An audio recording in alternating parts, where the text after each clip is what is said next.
Hello， 你好，我係 Sir Henry， 咁好高興見到大家。咁而家就係會講下姐姐詐病呢個題目。通常好多僱主都會覺得姐姐詐病呢啲係情緒勒索。咁呢好多僱主咧都話啲姐姐咧點樣會詐病啦，成日都話頭暈啦。或者經痛啦，或者係腰骨酸痛啦，等等嗰啲嘢咧就唔想點做嘢嘅喎。咁呢個其實係都好常見㗎。咁一放假嘅話咧，佢哋就好龍精虎猛咧，就好似換咗第二個人咁咧，就好精神、好有力咁樣就去放假嘅喎。但係一做嘢咧就會好冇力或者係好撇嘅喎。遇到呢啲選擇性生病嘅姐姐咧，點樣見招拆招咧？首先咧就記住，作為僱主咧，我哋要尊重真正有需要嘅病人。如果姐姐成日都詐病嘅喎，咁點算咧？我哋就要用智慧去應對㗎啦，俾佢哋知道咧喺屋企詐病咧係無利益可圖嘅喎。以下就係3招，教你3招拆彈嘅秘技。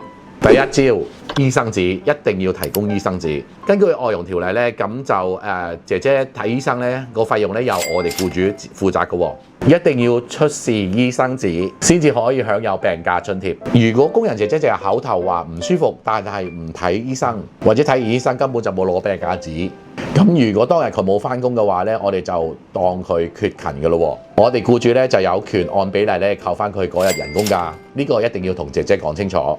第二招，你親自帶佢睇醫生，斷絕佢嘅私人時間。好多時候咧，啲姐姐詐病咧都係想逃避家務或者唔想做嘢，留喺間房度咧就係玩電話㗎。下次咧咁我可以教啲僱主啦。咁如果佢有詐病嘅話咧，你反而咁樣啦，你就話扮到好關心佢，就立即咧就帶佢睇醫生，扮到好緊張。咁通常啦，如果啲姐姐咧就係詐病嘅話咧，咁佢就一聽到話要睇醫生或者要去急症室佢咧就會馬上露出馬腳㗎啦，即刻話唔使，可能頭一陣冇事。如果聽到話要去醫院啦、睇醫生啦，佢就會即刻話自己好返好多啦，唔使啦。第三招，釐清呢個有薪病假嘅法定標準。其實好多僱主咧都以為姐姐咧有病假咧就一定要出全薪，其實唔係嘅喎。根據外傭條例咧，外傭一定要連續請假4日或者以上，同埋咧一定要有醫生紙，先至可以有法定嘅病假津貼，即係基本人工嘅4/5。如果外傭咧每個月散請1日半日咧，我哋冇義務俾呢啲有薪病假俾佢嘅喎。如果關於呢個詐病、工人詐病呢個問題啦，想我哋提供協助嘅話咧，隨時可以揾我 Sir Henry 啦。最後咧，如果姐姐咧成日都詐病嘅話咧，我哋都要反思下自己嘅喎。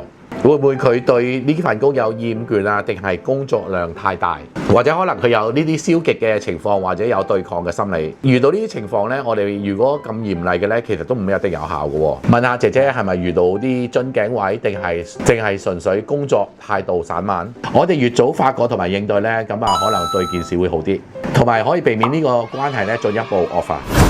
我都處理好多呢啲姐姐詐病呢啲咁嘅問題嘅。其實咧針高櫃底，如果你哋處理到就以用我上俾嘅你 tips 處理啦。